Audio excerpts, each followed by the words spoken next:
Good morning friends, आप सभी का स्वागत है रॉयल्स एजुकेशन की तरफ से। आज की तारीख है 18 अक्टूबर 2020 और आज के करंट अफेयर सेशन में हम आज पढ़ेंगे वेरियस नेशनल और ग्लोबल लेवल के इश्यूज़ और न्यूज़ को।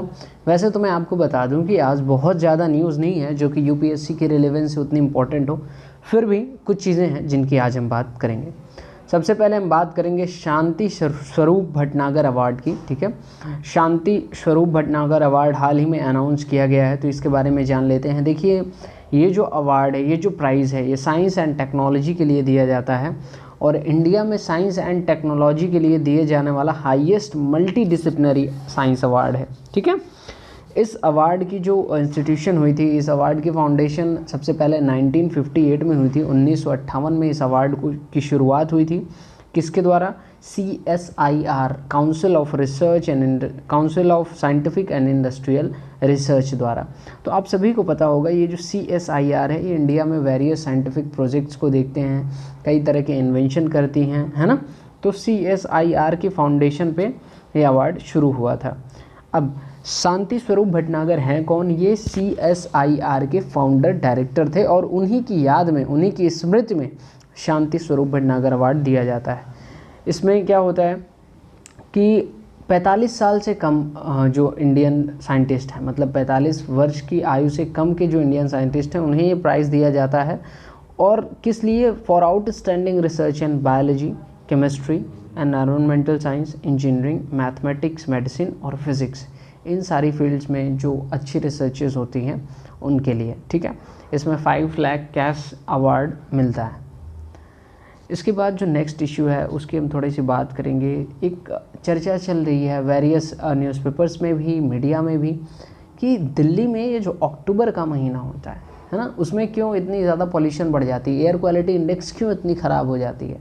तो इसके बहुत तरीके के रीज़न हैं, बताए जाते हैं। गवर्नमेंट तो खैर अपने तरीके से रीज़न बताती है कि भाई ऐसा है, भाई वैसा है, बट इसका साइंटिफिक रीज़न क्या होगा, इसकी आज हम बात करते हैं। देखिए, अक्टूबर में क्या होता है, जो मानसून है वो नॉर्थ वेस्ट इंडिया से जाता है। क्या करता है? जाता है, वापस लौटता है। ठीक है, अब मानसून के दौरान हम जानते हैं कि जो विंड होती है उसकी डायरेक्शन क्या होती है? ईस्ट की तरफ।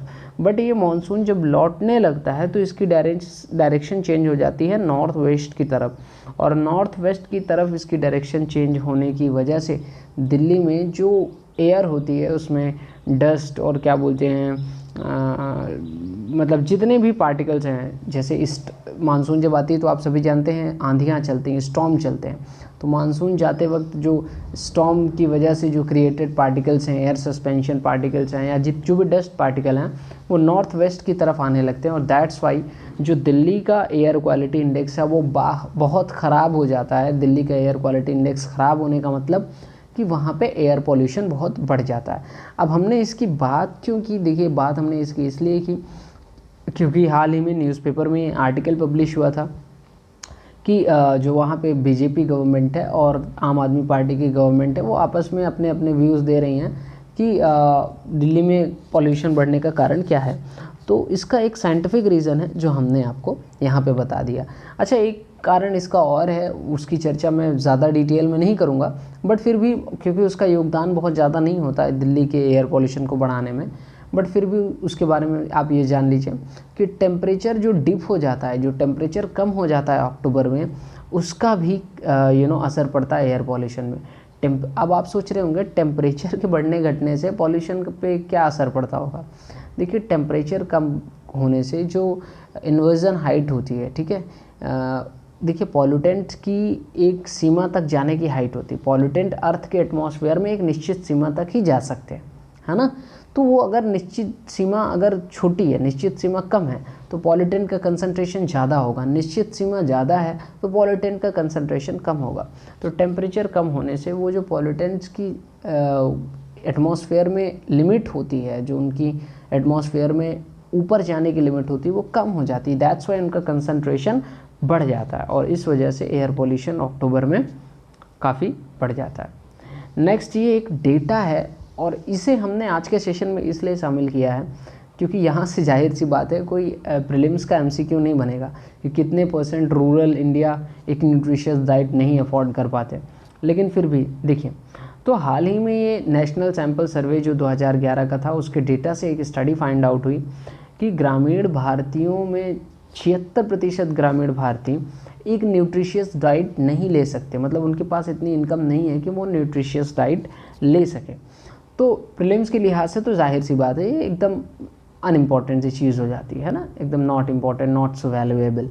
बट हमने इसे अपने सेशन में इसलिए रखा है क्योंकि ये आपको मेंस आंसर राइटिंग में काम दे सकता है। ये एक ऐसा डाटा है जो आप यूज़ कर सकते हो अगर पॉवर्टी से रिलेटेड कोई मेंस का क्वेश्चन आ गया, या फिर आप फूड से रिलेटेड है ना, फूड सिक्योरिटी इन इंडिया, इससे रिलेटेड कोई क्वेश्चन आ गया, तो इन सारी चीज़ों में ये मदद कर सकता है ये डेटा। तो ये डेटा है क्या? ये डेटा कहता है कि 4 ग्रामीण भारतीयों में से 3 ग्रामीण भारतीय क्या नहीं कर पाते, न्यूट्रिशियस डाइट अफोर्ड नहीं कर पाते, उनके पास इतना पैसा नहीं है कि वो एक पोषण युक्त आहार ले सकें। ठीक है, ये अभी हाल ही में पब्लिश हुआ था, एक जर्नल है फूड पॉलिसी में। ठीक है, और इसमें ये भी कहा गया है कि अगर वो अपनी पूरी इनकम भी फूड में लगा दें, मतलब जितना कमाते हैं उतने का खाने भी लगें, तब भी 3 में से 2 आदमी अफोर्ड नहीं कर पाएंगे। तो ये एक समस्या की तरफ इशारा करता है कि पहली बात तो इनकम ही इतनी कम है ना, और इनकम इतनी कम है तो जाहिर सी बात है फूड सिक्योरिटी कहाँ से हो पाएगी। आप न्यूट्रिशियस डाइट की बात ही छोड़ दीजिए, उन्हें फूड ही नहीं मिलेगा इनफ अमाउंट में। तो ये बातें आज की। ठीक है, ये इस आप इमेज में देख रहे होगे, ये कॉमन सा नज़ारा है। खैर पॉवर्टी देखिए, यूपीएससी के लिए एस्पेक्ट से पॉवर्टी बहुत ही एक इम्पॉर्टेंट विषय है, ऐसे में पूछा जाता है ना, ऐसे में इसके बारे में पूछा जा सकता है। और उसके साथ साथ ये आपको मेंस में किसी भी सब्जेक्ट्स में इंटीग्रेट करके पूछा जा सकता है ना, सोसाइटी में पूछा जा सकता है, एनी सब्जेक्ट। ठीक है, थैंक यू सो मच आज के सेशन के लिए। मेरा मेल है oaditya900@gmail.com। इसमें आप अपनी क्वेरी पूछ सकते हो, हमसे जुड़ सकते हो हमारे टेलीग्राम चैनल पे। मिलते हैं कल।